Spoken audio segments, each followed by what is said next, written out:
২৪ হচ্ছে ৭১-এর ধারাবাহিকতা। আপনি যদি ৭১-কে অস্বীকার করেন তাহলে আপনি দেশকে অস্বীকার করা হবে, কোনো সুযোগ নেই সেটার।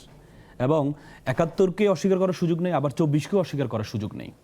মাহবুব আজিব একটু আগে বললো না যে আওয়ামী লীগকে প্রতিপক্ষ বানিয়েছে। আওয়ামী লীগকে প্রতিপক্ষ বানানোর কারণেই কিন্তু আমরা এবারে যেই কি বল অন্তর্বর্তীকালীন সরকার, এই সরকার কিন্তু প্রতিপক্ষের কারণেই কিন্তু এই সরকার গঠিত হয়েছে।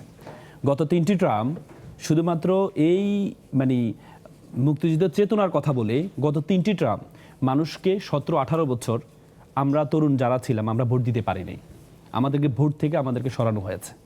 এবং কি সেই ভোট চাওয়া শুধুমাত্র ছাত্র আন্দোলন, সবাই আন্দোলন করেছিল যে আমার ভোটের অধিকারটা দেওয়া হয়।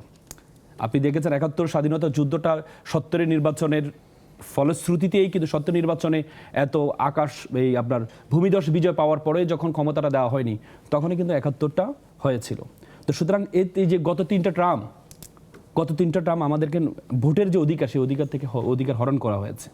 তো সুতরাং যারা হরণ করেছে এবং যারা আমাদের ১৫০০-১৬০০ তরুণকে হত্যা করেছে, যারা আমাদের ২০-৩০ হাজারকে পঙ্গুত্ব বরণ করেছে নিজের দেশের মানুষকে, আপনি যখন পাকিস্তান যে হত্যাকাণ্ডটা করেছে তারা ভিন্ন একটা সংস্কৃতির, ভিন্ন ভাষা, ভিন্ন একটা জুরিডিকশনের মানুষ ছিল তারা, কিন্তু এবারে যারা একই সংস্কৃতির, একই ভাষার, একই উপর নিজের দেশের জনগণের উপরে হত্যাকাণ্ডটা করেছে।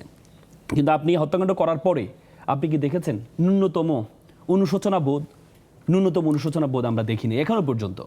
আপনি যত অডিও বা যত ভিডিও আমরা দেখি কোনো ধরনের অনুশোচনা বোধ হত্যা, কিন্তু একটা তো ন্যূনতম, আপনি যে একটা হত্যাকাণ্ড করবেন ন্যূনতম তো আপনার মধ্যে একটা অনুশোচনা বোধ থাকা দরকার যে ১৫০০-১৬০০ তরুণকে আপনি হত্যা করেছেন, তাহলে আপনার মধ্যে ন্যূনতম মানবিক যে মানুষের মানবিক যে গুণাবলী, সেই গুণাবলীতে মানুষ তো কখনো কখনো একটু ভুল স্বীকার করে, সেটি আমরা করিনি।